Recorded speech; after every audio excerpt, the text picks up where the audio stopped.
উট আর উটনি আল্লাহ বানাইছেন, সব উট আর উটনি দামি না।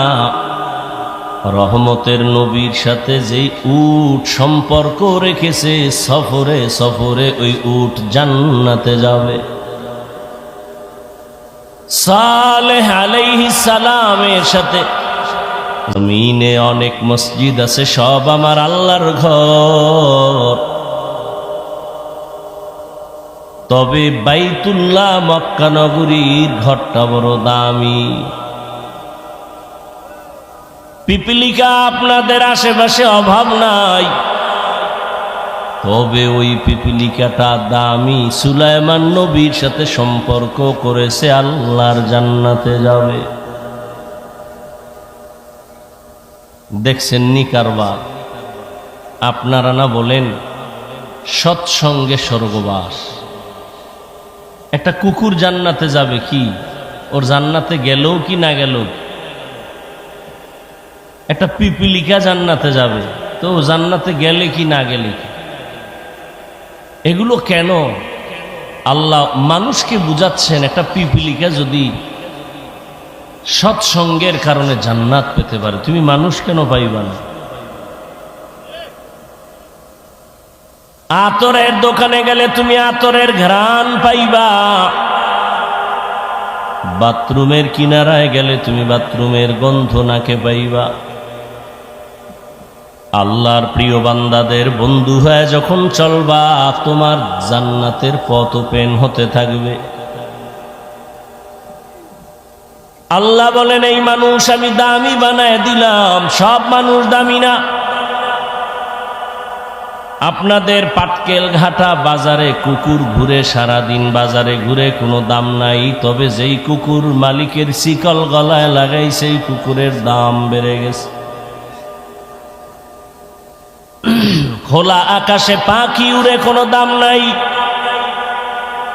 কিন্তু যে পাখিটা মালিকের খাঁচায় আটকানো, সে পাখিটার দাম আছে। সুন্দরবনে অনেক প্রাণী আছে, হরিণ আছে, বাঘ আছে, অতটা মূল্যায়ন নাই। ঢাকার চিড়িয়াখানায় যে বাঘ আটকানো, হরিণ আটকানো, ওটার দাম আছে, মূল্যায়ন আছে। মানুষ আমরা সবাই, তবে সব মানুষ দামি না। তবে ওই মানুষ দামি যে কালেমার রশি গলায় লাগাইয়া আল্লাহর নবীর আদর্শ মতো জীবন চালায়, আলেম আল্লাহ ওয়ালার নেক নজর নিয়ে চলে। মানুষটার বড় দাম। কত দাম? বলে মানুষ এখানে বসে বসে আল্লাহ তারে একটা স্পেশাল পাওয়ার দান করবেন। ওই পাওয়ারের দ্বারা সারা দুনিয়া সে দেখবে, সাধারণ মানুষ দেখবে না। কোরআনের ভাষায় ওই পাওয়ারের নাম হলো ফুরকান, হাদিসের ভাষায় ওই পাওয়ারের নাম হলো ফেরাসাত। আমি কোন কথা বুঝাইতে চাইতেছি? নবী বলছেন মানুষ বিনয়ী হয়ে চললে দাম বাড়বে, মর্যাদা বাড়বে। আরে মানুষ তো মর্যাদাবান হইয়াই দুনিয়াতে আসছে, তো কিসের মর্যাদা বাড়বে? কাহা দুনিয়াতে সবাই তো মর্যাদাবান হয়ে আসছে। মুসলমানের ঘরেই জন্ম নিছে, তো কত দাম। কিন্তু মুসলমানের ঘরে জন্ম নিয়া মুসলমান কায়দায় চলে না, তার দাম বাড়লো না কমলো? কিছুক্ষণ বসবেন? হ্যাঁ, বলি কেন জানেন? প্যান্ডেলটা বড় দামি। এখানে কপালওয়ালা ছাড়া বসতে পারে না, আসতেও পারে না। অনেকে বাড়ির থেকে ওয়াজের নাম দিয়ে আসছে, কপাল খারাপ, বেহেশতের প্যান্ডেলে ঢুকতে পারে নাই।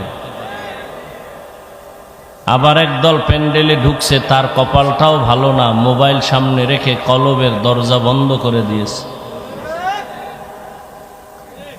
আমি কথাগুলো বলবো, আপনি ভাববেন, চিন্তা করবেন। হেদায়েতের মালিক আল্লাহ, হাফিজুর রহমান কেন? কপাল যদি পুড়ে যায়, মক্কা মদিনার ইমাম কেন স্বয়ং রসুলের বয়ানও কপাল খুলে না।